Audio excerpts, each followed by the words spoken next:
So we're going to start a new chapter, locomotion and movement, where we are going to discuss muscular system. सबसे पहले difference between movement and locomotion. Movement का मतलब ये होता है कि जब आप specific body part को move कर रहे हैं, जैसे you are sitting on a chair and you are moving your hands, so that's movement. Locomotion क्या है कि जब आप अपनी position को चेंज करें, ठीक है, you are moving from one place to another, तो वो लोकोमोशन है. अब बहुत सारे स्पीसीज हमारे पास मूवमेंट तो होती है उनमें, लेकिन उनमें कंप्लीट लोकोमोशन नहीं होता. प्लांट में आपके पास मूवमेंट और लोकोमोशन दोनों नहीं होते. हाँ, कुछ स्पेसिफिक प्लांट स्पीसीज हैं जहाँ पे मूवमेंट थोड़ी बहुत देखने को मिलती है. अब मूवमेंट के अगर आप टाइप्स को देखें तो ये जस्ट मैंने यहाँ पे थोड़ा सा ग्राउंड बनाने के लिए मेंशन किए हुए हैं. अगर आप सिलेबस में देखें जनरली ये टॉपिक नहीं गिवन होता कि मूवमेंट के टाइप्स क्या होता है. पर एनीवेज इंटरेस्टिंग है तो मैंने यहाँ पे ऐड कर दिया है. देखें, आपके पास डिफरेंट तरीके से डिफरेंट स्ट्रक्चर की मदद से मूवमेंट हो सकती है. सबसे पहले हम बात करेंगे अमेबॉइड मूवमेंट की. अमेबा में क्या होता है कि इस तरीके की साइटोप्लाज्म की प्रोजेक्शंस होती हैं, and these cytoplasmic projections are called as pseudopodia. Pseudo means false and podia means feet.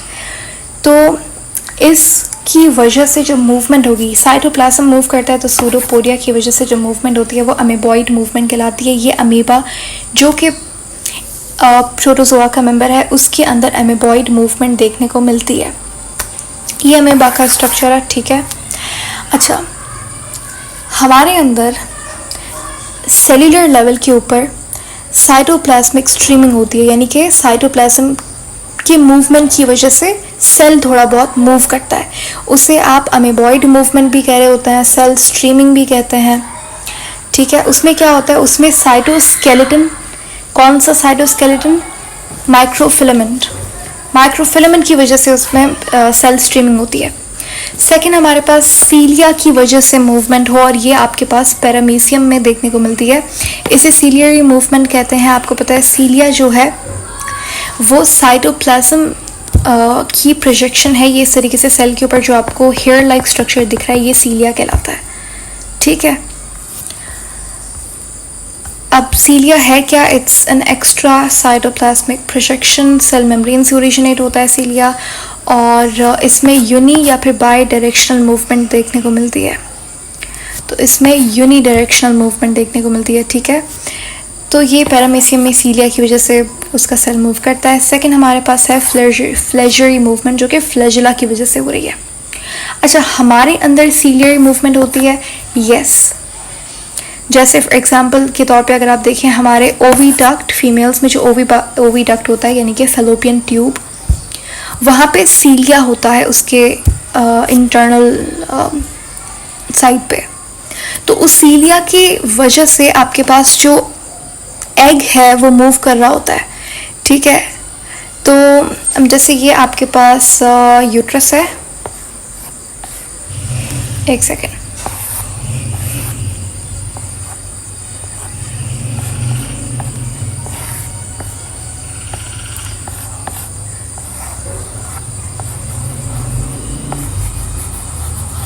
ठीक है. ये आप जो देख रहे हैं ये फैलोपियन ट्यूब है. अब फैलोपियन ट्यूब को अगर मैं यहाँ पे थोड़ा सा एनलार्ज करके दिखाऊं तो ये कुछ इस तरीके से इसका स्ट्रक्चर दिखता है. यहाँ पे ओवरी प्रेजेंट होती है. ओवरी और फैलोपियन ट्यूब डायरेक्टली कनेक्टेड नहीं होते, ये बहुत बड़ी मिसकंसेप्शन होता है. तो ये डायरेक्टली कनेक्टेड नहीं होते, लेकिन यहाँ पे आपके पास इस तरीके से इसका जो फिंगर लाइक प्रोजेक्शंस आप जो देख रहे हो, ये एंडिंग पे ये जो मैंने बनाया इसको फिमरी कहते हैं. इसने इस तरीके से इस ओवरी को सराउंड किया हुआ होता है कि जैसे ही ओवरी आपके पास एग रिलीज करती है तो फैलोपियन ट्यूब ये फिमरी उसको कैच कर लेता है, और ये यहाँ से सीलिया की वजह से ये सेल मूव करके आपके पास फैलोपियन ट्यूब के आगे वाले पार्ट में आता है. अब ये जो पोर्शन है यहाँ पे ये ओवरी पड़ी हुई है, ठीक है. ये यहाँ पे यूट्रस है. ये जो स्ट्रक्चर फिंगर लाइक प्रोजेक्शंस आपको जो दिख रही है ये फिमरी कहलाती हैं, ठीक है. अब यहाँ से ये जो पार्ट है ये कहलाता है प्रॉक्सिमल पार्ट, फैलोपियन ट्यूब का प्रॉक्सिमल पार्ट. ये है डिस्टल पार्ट, ठीक है. उसके बाद आपके पास ये जो आप देख रहे हैं ये है इनफंडिबुलम, ये एम्प्यूला है, ये थोड़ा सा एनलार्ज्ड होता है, और ये है इस्थमस। ठीक है, इस्थमस वो पार्ट है जहाँ पे फेलोपियन ट्यूब यूट्रस के साथ ज्वाइन हो रही होती है। एम्प्यूला वो पार्ट है जहाँ पे फर्टिलाइजेशन होती है। ये एक एक MCQs है। ठीक है, फर्टिलाइजेशन कहाँ पे होती है? फेलोपियन ट्यूब में होती है। फेलोपियन ट्यूब में कहाँ पे होती है? तो एम्प्यूला में होती है। ठीक है, या फिर वो आपको ऑप्शन में दे देगा डिस्टल पार्ट में होती है, प्रॉक्सिमल में होती है, तो डिस्टल पार्ट। तो ये सीलियरी मूवमेंट हमारे अंदर भी, ह्यूमन में भी देखने को मिल सकती है। ट्रैकिया में भी इस तरीके से सीलिया प्रेजेंट होता है, जिसकी मूवमेंट की वजह से जो डस्ट पार्टिकल्स वगैरह हैं वो ट्रैप होते हैं। उसके बाद आता है यूग्लिना में जो फ्लेजरी मूवमेंट होती है फ्लैजिला की वजह से। अब फ्लैजिला भी हमारे पास एक एक्स्ट्रा साइटोप्लाज्मिक प्रोजेक्शन होती है, सेल मेम्ब्रेन से ओरिजिनेट होता है फ्लैजिला। अब ह्यूमन में अगर आप देखें तो मेल्स में स्पर्म जो है वो, उसमें फ्लैजरी मूवमेंट देखने को मिलती है। स्पर्म में फ्लैजिला होता है और उस फ्लैजिला की वजह से ही स्पर्म जो है वो मूव करता है टुवर्ड द ओवम। तो यूग्लिना में होते हैं 2 फ्लैजिला इन टोटल, और दोनों कैसे होते हैं? इन अनइक्वल होते हैं। ये यूग्लिना का स्ट्रक्चर है। ठीक है, ये आपको दिख रहा है यहाँ पे फ्लैजिलम। ओके अच्छा, यूग्लिना को कनेक्टिंग लिंक भी कहा जाता है between animal and plant kingdom. Euglena याद रखना है ये। ठीक है, which is the connecting link between plant and animal. अभी जो भी है आप क्लास में याद करके जाओ। ठीक है, आसान सी बात है कि which is the connecting link between animal and plant kingdom, तो है वो यूग्लिना। और यूग्लिना कहाँ से आया? यूग्लिना आपके पास एक प्रोटोजोआ है, प्रोटोजोन है। उसके बाद आते हैं सबसे कॉम्प्लेक्स ऑर्गेनिजम्स जो कि है ह्यूमन। हमारे अंदर जो 99% मूवमेंट होती है वो मसल्स की वजह से होती है, मस्क्यूलर मूवमेंट कहेंगे हम इसे। ठीक है, हमारे अंदर एमेबॉइड मूवमेंट कहाँ पे होती है? एमेबॉइड मूवमेंट भी होती है हमारे अंदर। जो ये आपकी ब्लड वेसल है, यहाँ पे WBC प्रेजेंट है। जब WBC यहाँ पे ब्लड से निकलकर बाहर जाता है, टिश्यू फ्लूइड का पार्ट बनता है। देखो RBC यहाँ से नहीं जा पाता, प्लेटलेट्स नहीं निकलते, सिर्फ आपका जो इम्पोर्टेंट सब्सटेंस ऑक्सीजन गैस वगैरह ये सारी चीज़ें होंगी, ग्लूकोज हो गया, हार्मोन हो गया, WBC थोड़ा बहुत यहाँ से बाहर जाता है, टिश्यू फ्लूइड का पार्ट बनता है। ठीक है, अब जो WBC जब एग्जिट करता है ब्लड वेसल को, तो ये जो मूवमेंट होती है WBC की, इसे डायपेडेसिस कहते हैं। तो ये आपके पास एमेबॉइड मूवमेंट का एग्जाम्पल है। ठीक है, नेक्स्ट हमारे पास है मस्कुलर सिस्टम का सबसे इम्पॉर्टेंट टॉपिक जो कि है मसल को समझना। मसल, उसका इंटरनल स्ट्रक्चर, और फिर किस तरीके से आपके पास मैकेनिज्म होता है कॉन्ट्रैक्शन का। फिर स्लाइडिंग फिलामेंट थ्योरी आती है। इस तरीके से फिर आप डिसऑर्डर्स पढ़ते हैं। छोटा सा चैप्टर है ये, इतना बड़ा चैप्टर नहीं है। अच्छे से समझेंगे हम लोग पहले मसल का इंटरनल स्ट्रक्चर। देखें, जब आप बात करते हैं मसल की, तो जाहिर है कि मस्कुलर टिश्यू आपके पास 4 तरीके का टिश्यू हमने देखा था, 4 टाइप ऑफ टिश्यूज़। कौन कौन सा? एपिथेलियल, कनेक्टिव, नर्वस और मस्कुलर। ठीक है, अब यहाँ पे जाने से पहले मैं आपको बताऊं कि आपके पास मस्कुलर टिश्यू के कितने टाइप्स होते हैं। तो देखो, मस्कुलर टिश्यू के 3 टाइप्स होते हैं। ठीक है, इसको हम डिस्कस करते हैं, लेकिन उससे पहले कुछ पॉइंट्स हैं मिस हो गए, ये बता दूं। सीलिया और फ्लैजिला में क्या डिफरेंस होता है? देखो, सीलिया फ्लैजिलम दोनों ही आपके पास माइक्रोट्यूब्यूल्स हैं। स्पिंडल फाइबर भी क्या था? माइक्रोट्यूब्यूल था। सीलिया, फ्लैजिला ये दोनों ही माइक्रोट्यूब्यूल से बने हुए स्ट्रक्चर्स हैं। साइटोस्केलेटन का पार्ट है। जो हमारे अंदर सेल स्ट्रीमिंग का एग्जाम्पल मैंने आपको दिया, तो सेल स्ट्रीमिंग यानी कि साइटोप्लाज्म में मूवमेंट होती है, वो होती है माइक्रोफिलामेंट की वजह से।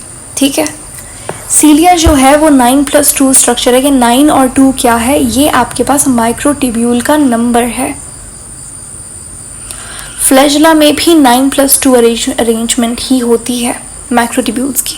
तो ये आपने याद रखना है, सीलिया और फ्लैजिला दोनों में स्ट्रक्चर का डिफरेंस होता है, लेकिन अरेंजमेंट ऑफ माइक्रोट्यूब्यूल्स दोनों में सेम होती है, 9+2 9+2। ठीक है, मसल का ओरिजिन कहाँ से होता है? कौन सी जर्म लेयर से होता है? याद होना चाहिए आपको, मीजोडर्म से होता है। 3 तरीके का मसल देखने को मिलता है। ठीक है, हम उसे डिस्कस करेंगे। पहला है आपके पास स्केलेटल मसल, ये जो आप देख रहे हो यहाँ पे ये है स्केलेटल मसल, ठीक है। फिर है आपके पास स्मूथ मसल। थर्ड आपके पास है कार्डियक मसल। सबसे पहले हम इनको कंपैरिजन करके हम देखेंगे वन बाय वन क्या डिफरेंस है इन तीनों में, कहाँ कहाँ पाया जाता है और सारी चीज़ें। देखिए सबसे पहले हम स्टार्ट करते हैं हमारे स्केलेटल मसल से। देखो नाम से पता चल रहा है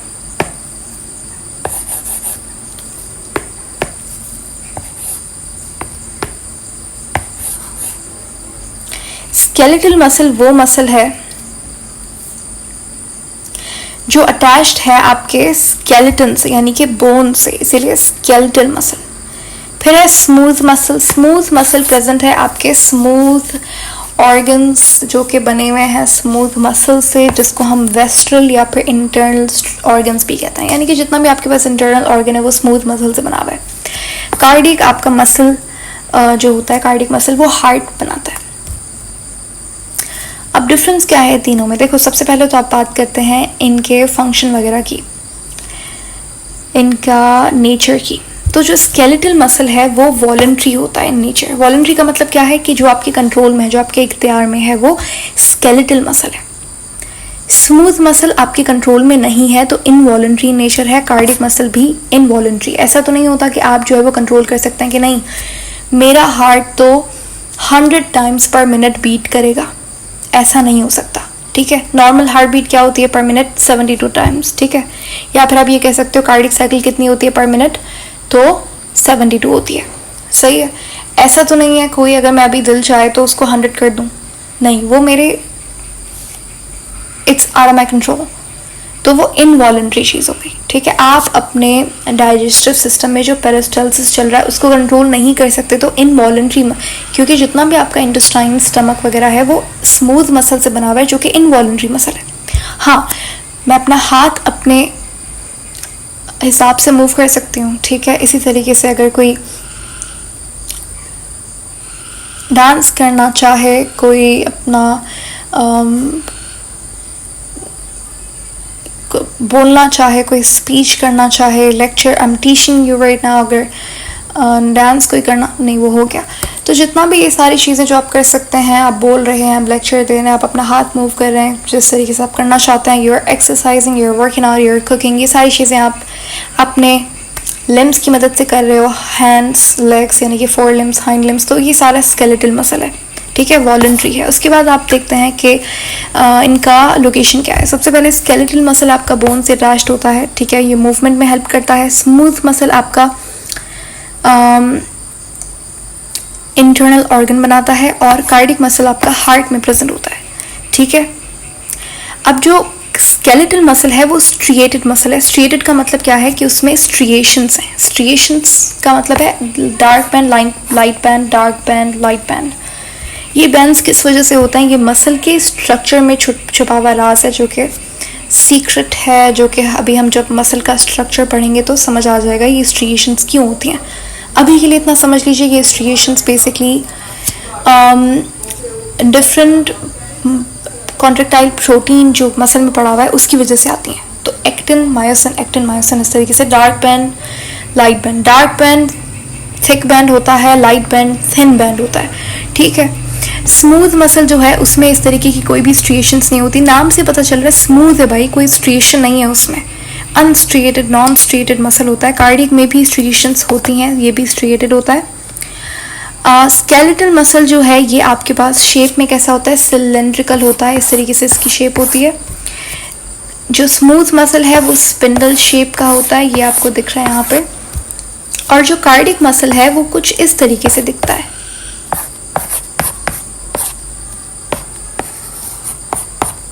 ये भी कैसा है? सिलेंड्रिकल है शेप में, लेकिन ये कैसा है? ब्रांच्ड है। तो अगर आपसे पूछे कि कौन सा मसल का टाइप ब्रांच्ड है तो वो सिर्फ कार्डियक मसल है, ठीक है। तो जो कार्डियक मसल होता है उसके में जो सेल्स होते हैं वो आपस में कनेक्टेड होते हैं, उनमें ब्रांचिंग हुई हुई होती है, इसे आप इंटरकैलेटेड डिस्क कहते हैं। तो ये मौजूद होता है कार्डियक मसल में। इंटरकैलेटेड डिस्क 2 तरीके जंक्शन से बनी हुई होती है, एक्स्ट्रा पॉइंट है, ठीक है।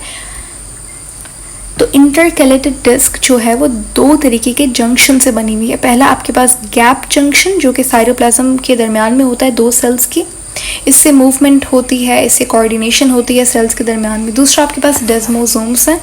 जैसे प्लांट सेल के दरमियान में क्या होता है, प्लाज्मोडेस्माटा होता है, साइटोप्लाज्मिक प्रोजेक्शंस या फिर आप कह सकते हो साइटोप्लाज्मिक जंक्शंस, वहाँ पे प्लाज्मोडेस्माटा होता है। एनिमल सेल में क्या होता है, डेस्मोसोम्स होता है। तो कार्डियक मसल में जो ब्रांचिंग हुई हुई है तो उसमें 2 जंक्शंस हैं। कलेक्टिवली आप उसे इंटरकैलेटेड डिस्क बोलते हैं। और कौन कौन से 2 जंक्शंस हैं, पहला गैप जंक्शन है, दूसरा डेस्मोसोम्स है, ठीक है। उसके बाद अगर आप न्यूक्लियस की बात करें, यहाँ पे मेंशन नहीं है, मैं बता रही हूँ कि आपके पास जो स्मूथ मसल है और जो स्केलेटल मसल है, ये दोनों कैसे होते हैं, यूनी न्यूक्लिएटेड होते हैं। इनमें एक न्यूक्लियस होता है, एक सेल में एक न्यूक्लियस। जबकि ये वाला जो है ये मल्टी न्यूक्लिएटेड होता है, इसमें आपको मल्टीपल न्यूक्लियसेस दिखेंगे। ओके, यहाँ पे लिखा हुआ है इसमें, अच्छा आई एम सॉरी, यहाँ पे स्केलेटल मसल में भी क्या होता है, ये मल्टी न्यूक्लिएटेड होता है। और जो उल्टा हो गया, सॉरी, यहाँ पे देखें, ये जो स्मूथ मसल है ये सिंगल यूनी न्यूक्लिएटेड होता है, ये स्केलेटल मसल जो है ये मल्टी न्यूक्लिएटेड होता है। और जो कार्डियक मसल है ये यूनी न्यूक्लिएटेड होता है, लेकिन कुछ बुक्स इसे बाई न्यूक्लिएटेड भी लिखती हैं, ठीक है। उसके बाद आपके पास यहाँ पे ये इनकी लोकेशन वगैरह लिखी हुई है, कहाँ कहाँ प्रेजेंट होता है, जो कि यहाँ पे रिपीट हुआ है, पॉइंट लिखा हुआ था, पहले बता दिया मैंने आपको। तो ये आपके पास टाइप्स ऑफ मसल्स हैं, ठीक है। नेक्स्ट हम बात करेंगे अब स्ट्रक्चर ऑफ मसल की।